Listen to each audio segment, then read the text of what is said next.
Ya está todo preparado para empezar el partido en la casa de los Gutiérrez con IKEA. Atrás está el sofá Civic, con diferentes covers para hacer match con cada selección. En el medio, los vasos Lodrat, repartiendo bebidas por todo el campo. Calentando por si viene alguien extra está la silla plegable Gunde. Y arriba, Ostaval, la coffee table de 2 alturas marcando un gol con cada snack. Visita IKEA y logra crear el line-up ganador para disfrutar del fútbol en tu casa. Con buena calidad y buen precio. IKEA, sueña sin medida. Ser podcast. En La Ventana acontece que no es poco. Un relato personal de la historia con Nieves con Costrina. Cadena Ser. Hola Nieves, buenas tardes. Buenas tardes, bienvenida Carlos. Un día más, Gracias. una tarde más. Mira, estaba pensando que hay frases, hay eslóganes que por el motivo que sea acaban difuminando parte de su significado original o todo lo contrario, ¿eh? Lemas que surgen en un contexto muy determinado, descubres un día que también valen para otras realidades. Por ejemplo, el famoso Sí se puede, que así de primeras muchos vinculamos al 15M, a partidos como Podemos, que hicieron de esa proclama casi, o sin casi, una declaración programática. Vale, pues ese Sí se puede se ha escuchado después, en manifestaciones reivindicativas de todo tipo, se ha escuchado también en campos de fútbol, cuando al equipo de casa se le ponían las cosas cuesta arriba y su público le anima. Y también puede aplicarse, y esto ya es muy serio, al deseo de buscar soluciones o remedios a grandes tragedias. Por ejemplo, el genocidio en Gaza. Totalmente. Que alguien se estará preguntando, Nieves, acláralo todo, por favor. Sí, venga. Sí, pero muy bien visto lo del sí se puede. Sí, es sí, verdad, sí, porque sí, es sí. que, y yo creo que la historia de hoy demuestra que es que cuando se quiere, se puede. Ujú. Nadie dice que sea fácil, pero se puede. Países como Francia, Reino Unido y Estados Unidos en su día estuvieron en el lado bueno y ahora están en el lado malo. Por acción o por omisión, me da exactamente igual. Hoy hablamos del puente aéreo sobre Berlín, una operación humanitaria impresionante para salvar el bloqueo al que Stalin sometió a los berlineses. Fue una de las operaciones más alucinantes al rescate de la población civil, que solo fue posible cuando en aquel momento de 1948 los buenos se pusieron de acuerdo para salvar a miles de personas y dejaron solo al malo, y eso ya no pasa. Ahora la mayoría, no todos, pero se han puesto de perfil con los malos, porque si la economía del mundial tal, porque si las relaciones comerciales cual, porque a ver si te crees tú que esto es tan fácil, porque la ONU está muy ocupada con el Día Mundial de la Cebolla, en fin. Y me estoy refiriendo, como tú, al genocidio de Gaza, con el aplauso de la mayoría de los también asesinos israelíes. El 24 de junio de 1948, Stalin bloqueó Berlín para rendir a todos los berlineses occidentales por hambre y por necesidad. La respuesta de gran parte del mundo al día siguiente fue establecer un puente aéreo para que a los berlineses no les faltara nada. Si se pudo entonces, se hubiera podido ahora.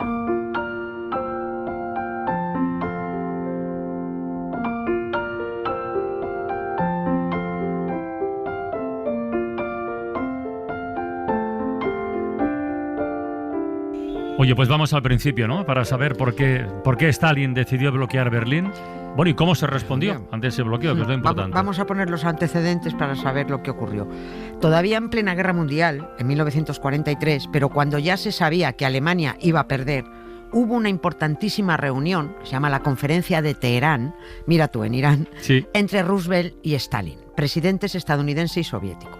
Allí se decidieron cosas importantísimas. Una de ellas fue que Roosevelt convenció a Stalin para que en cuanto terminara la guerra, entre todos, entre 4 o 5, engañaran a todos los países del mundo para que se unieran en un gran organismo, la ONU, para defender la paz y los derechos humanos, pero que en realidad solo iban a mandar 4. Los otros países eran solo figurantes. Y la otra cosa importante decidida en la conferencia de Teherán fue que, en cuanto Alemania perdiera la guerra, Reino Unido, Estados Unidos, la Unión Soviética y Francia dividirían a Alemania en 4 zonas para que cada una de esas 4 potencias controlara la desnazificación y se pusiera en orden el país antes de dejar que Alemania pues volviera a caminar sola. Y así fue en 1945, se hizo. Alemania se rinde, se divide en 4 zonas y Stalin se instala en Berlín. Y eso fue así porque Berlín estaba dentro de la zona que le correspondió en el reparto a la Unión Soviética. Exactamente, ¿no? de los 4 que se dividió así, pues eso, Berlín estaba allí. Pero es que también se acordó, después de la guerra, o poco antes, que no solo Alemania se dividiría en 4 zonas acordadas, sino que también Berlín se dividiría en 4 sectores bajo el control de las 4 potencias. Pero claro, pasan 2 o 3 años y Stalin anda mosqueado porque dice, a ver, si Berlín está en mi zona de control, ¿qué pintan aquí controlando los otros 3 sectores de Berlín, yanquis, británicos y franceses? Era una situación anómala.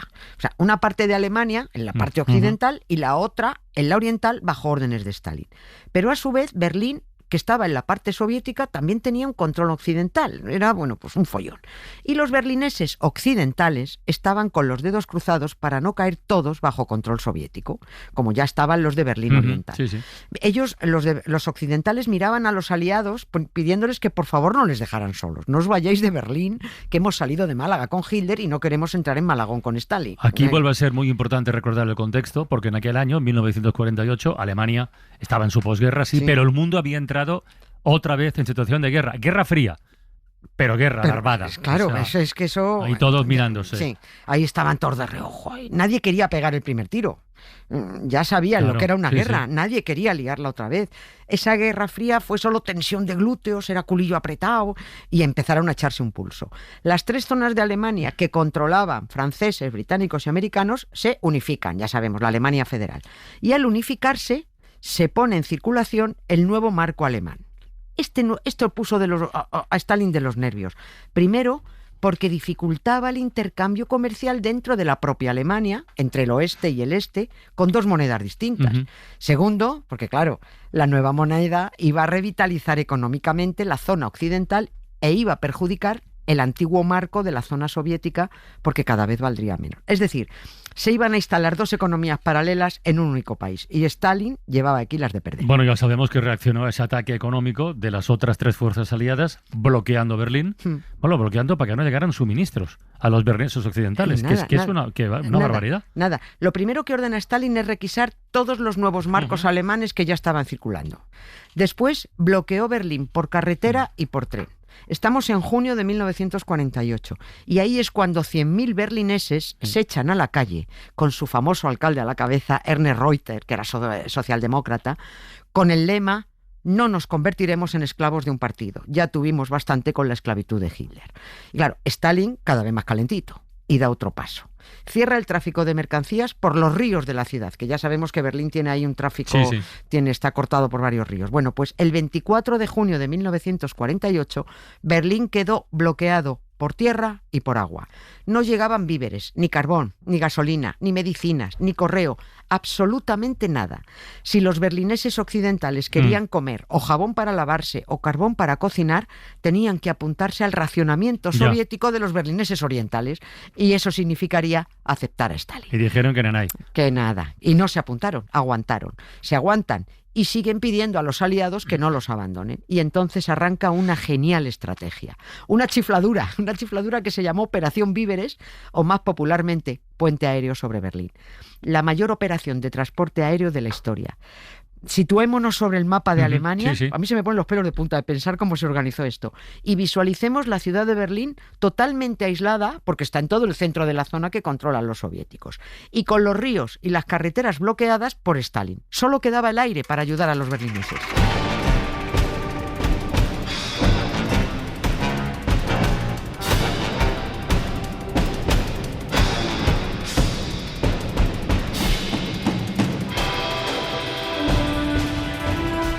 Ya, pero aquí hay una cosa que no cuadra, al menos inicialmente. Stalin también podía haber dado respuesta en el aire. Si los aliados invadían su espacio aéreo, estaba bajo su control.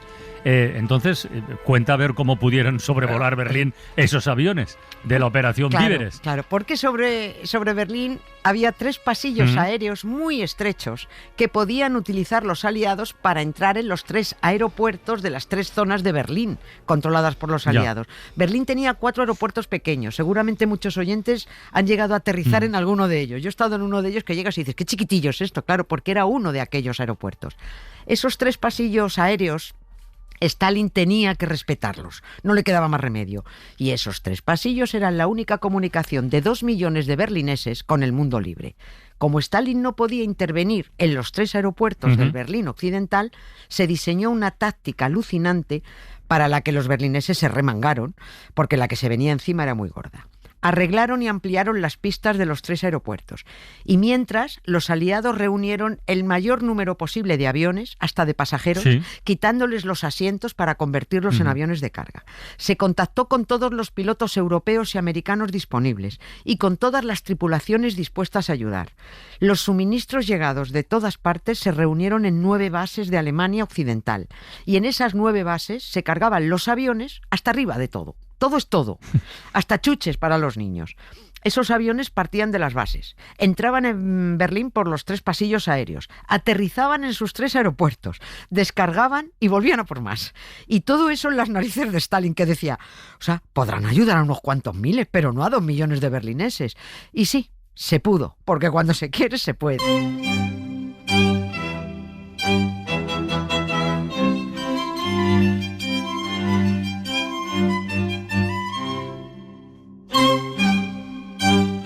Oye, vamos a dar cifras, ¿eh? Porque los datos, las cifras, los números de aquel puente aéreo sobre Berlín es que son absolutamente increíbles. Aún a día de hoy, ¿eh? Sí, sí. La decisión era que o Stalin levantaba el bloqueo a Berlín o los vuelos no iban a parar. Y el bloqueo duró casi un año, 11 meses, en el que se realizaron 277.500 vuelos. Repito, 277.500. ¿Eso cuánto sale al día? 848 vuelos diarios, de noche y de día, sin parar. Cada 2 minutos aterrizaba un avión aliado en Berlín cargado hasta los topes de lo que fuera. Los que más miraban al cielo eran los niños, porque de vez en cuando los aviones soltaban paracaídas con chocolate, caramelos y chicles. Los críos lo llamaban el bombardeo de golosinas, qué majos. Para los mayores fue el puente aéreo de la libertad. Los soviéticos no podían disparar porque los otros tenían la bomba atómica, pero ponían zancadillas a los vuelos enviando cazas para intimidar, con reflectores, para cegar a los pilotos. Pero eso es peligroso hacerlo, ¿no? Sí. Bueno, en fin, provocaron accidentes. No con un ataque directo, pero murieron 75 tripulantes. Sí. En aquellos 11 meses hubo 75 muertos. Pero los berlineses pudieron resistir. Como dijo Willy Brandt, el que luego fue canciller, la eficacia del puente aéreo sobrepasó las mayores esperanzas y la cooperación aliada rozó con lo fantástico. Stalin acabó por levantar el bloqueo porque el mundo plantó cara. Y si el mundo de ahora fuera mínimamente decente, si la ONU hubiera hecho su trabajo, si la mayoría de los países tuvieran esos gobiernos dignos, el genocidio de Gaza y la masacre de niños se habría frenado. Pero es que no han querido. A los cubanos, fíjate que sí se les puede ahogar para forzar la llegada de la democracia, pero al Stalin, Netanyahu y a los nazis israelíes parece que no. Y hasta se les permite molestar en Eurovisión con una cantamañanas, no sé si uno o una cantamañanas, ni siquiera me ha preocupado, cuando ni siquiera pertenecen a Europa. Y mientras asesinan a población civil con absoluta impunidad.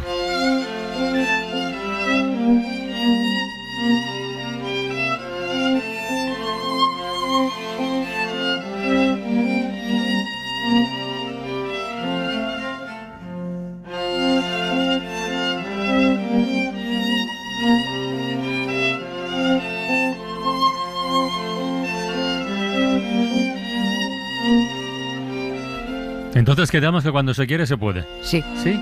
Sí. Pues hala. Al menos se intenta. Sí. Puede que no salga bien. Pero hay que probarlo, pero se intenta. Sí. Mañana más, Nieves. Gracias. Un beso muy grande. Para no perderte ningún episodio, síguenos en la aplicación o la web de la SER, Podium Podcast o tu plataforma de audio favorita. Ya está todo preparado para empezar el partido en la casa de los Gutiérrez con IKEA. Atrás está el sofá Civic, con diferentes covers para hacer match con cada selección. En el medio, los vasos Lodrat, repartiendo bebidas por todo el campo. Calentando por si viene alguien extra está la silla plegable Gunde. Y arriba, Ostaval, la coffee table de 2 alturas marcando un gol con cada snack. Visita IKEA y logra crear el line-up ganador para disfrutar del fútbol en tu casa. Con buena calidad y buen precio. IKEA, sueña sin medida.